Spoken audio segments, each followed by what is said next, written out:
Shri V P Sreepadmanabhan, ഒരു national നറേറ്റീവിൽ നടന്ന തെരഞ്ഞെടുപ്പാണ്. കേരള പൗരന്മാർ അല്ലെങ്കിൽ കേരള ഇലക്ട്രേറ്റ് വലിയ തോതിൽ ദേശീയ രാഷ്ട്രീയം ശ്രദ്ധിക്കുന്നവരും വിശകലനം ചെയ്യുന്നവരും തന്നെയാണ്. നമ്മളിപ്പോൾ വെറുതെ കോഴിക്കോട് നഗരത്തിൽ ഇറങ്ങി 4 പേരോട് അഭിപ്രായം ചോദിച്ചാൽ അവർക്ക് പല കാര്യങ്ങളിലും അഭിപ്രായം ഉണ്ടാവും. അങ്ങനെ ഒരു നാഷണൽ നറേറ്റീവിൽ നടന്ന തെരഞ്ഞെടുപ്പിൽ UDFന് അഡ്വാൻറ്റേജ് ഉണ്ടാവുക, കോൺഗ്രസിന് അഡ്വാൻറ്റേജ് ഉണ്ടാവുക എന്നുള്ളത് നമ്മൾ സ്വാഭാവികമായി പ്രതീക്ഷിക്കുന്ന ഒരു പാറ്റേൺ ആണ്.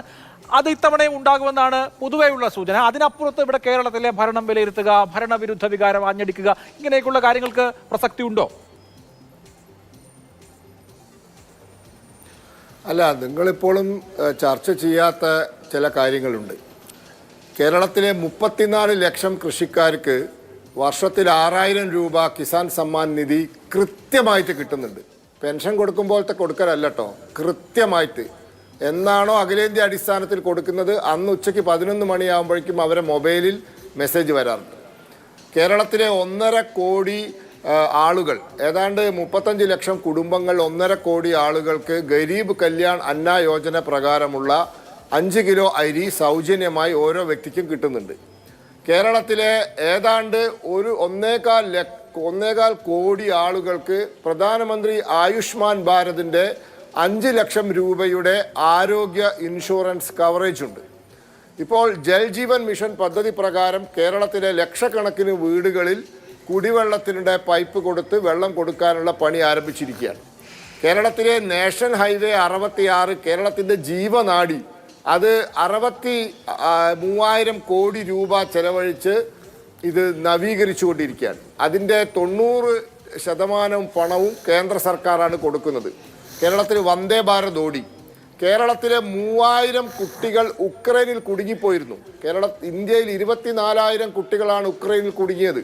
എൻ്റെ നാട്ടുകാരൻ്റെ മകളടക്കം 3000 കുട്ടികൾ കേരളത്തിൽ നിന്നും ഉക്രൈനിൽ കുടുങ്ങിയിരിക്കുന്നു.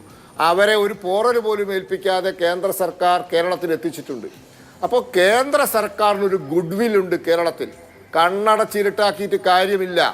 നരേന്ദ്രമോദിക്കൊരു ഗുഡ് വില്ലുണ്ട്. കാരണം നരേന്ദ്രമോദി കൊടുക്കുന്ന കിസാൻ കിട്ടിയവർ, നരേന്ദ്രമോദി കൊടുക്കുന്ന സൗജന്യ റേഷൻ കിട്ടിയവർ, നരേന്ദ്രമോദി കൊടുക്കുന്ന ആരോഗ്യ ഇൻഷുറൻസ് കിട്ടിയവർ കേരളത്തിലുണ്ട്. ആ ആനുകൂല്യം നരേന്ദ്രമോദിക്കുണ്ട്, അത് നിഷേധിക്കാൻ പറ്റില്ല. അതുകൊണ്ട് ഞങ്ങൾ കേരളത്തിലെ പ്രധാന പ്രതിപക്ഷമല്ലെങ്കിൽ കൂടി കേന്ദ്ര സർക്കാരിന് അനുകൂലമായ മനോഭാവവും അതോടൊപ്പം സംസ്ഥാന സർക്കാരിന് വിരുദ്ധമായ മനോഭാവവും അതിൻ്റെ ആനുകൂല്യം ഞങ്ങൾക്ക് സാധ്യതയുള്ള മണ്ഡലങ്ങൾ ഞങ്ങൾക്ക് ലഭിക്കും. അതുതന്നെയാണ് ഞങ്ങളുടെ വിശ്വാസം. ആ വിശ്വാസത്തിൽ ഒരു കോട്ടവും തെറ്റാൻ പോകുന്നില്ല. പക്ഷേ വലിയ പ്രതിപക്ഷ പാർട്ടി UDF ആണ്. അപ്പോൾ അവർക്കായിരിക്കും കൂടുതൽ ആനുകൂല്യം കിട്ടുക, അത് സ്വാഭാവികമാണ്. മറ്റൊരു കാര്യം ഞാൻ പറയാം. 2019 നിന്നും ഈ തെരഞ്ഞെടുപ്പിൻ്റെ ഏറ്റവും വലിയ വ്യത്യാസം എന്താണെന്നറിയോ? 2019 കേരളത്തിലെ ബഹുഭൂരിപക്ഷം ആളുകളും വിശ്വസിച്ചത് ഇത്തവണ കോൺഗ്രസ് അധികാരത്തിൽ വരും, രാഹുൽ ഗാന്ധി പ്രധാനമന്ത്രിയാവുന്ന. ഇത്തവണ കേരളത്തിലെ 5% ആൾക്കാർ പോലും അത് വിശ്വസിക്കുന്നില്ല. കാരണം എന്താ? ഒരു ഒപ്പീനിയൻ പോൾ പോലും, ഒരു സാധ്യത പോലും ഈ കോൺഗ്രസിന് ഇന്ത്യയിൽ കൊടുത്തിട്ടില്ല. ഇത്തവണ കേരളം ഏപ്രിൽ 26 വോട്ട് ചെയ്യുമ്പോൾ ഇവിടുത്തെ 95% വോട്ടർമാർ ഉറച്ചു വിശ്വസിച്ചത് വീണ്ടും മോഡി സർക്കാർ അധികാരത്തിൽ വരും എന്ന് തന്നെയായിരുന്നു. ആ യാഥാർത്ഥ്യവും മറക്കണ്ട.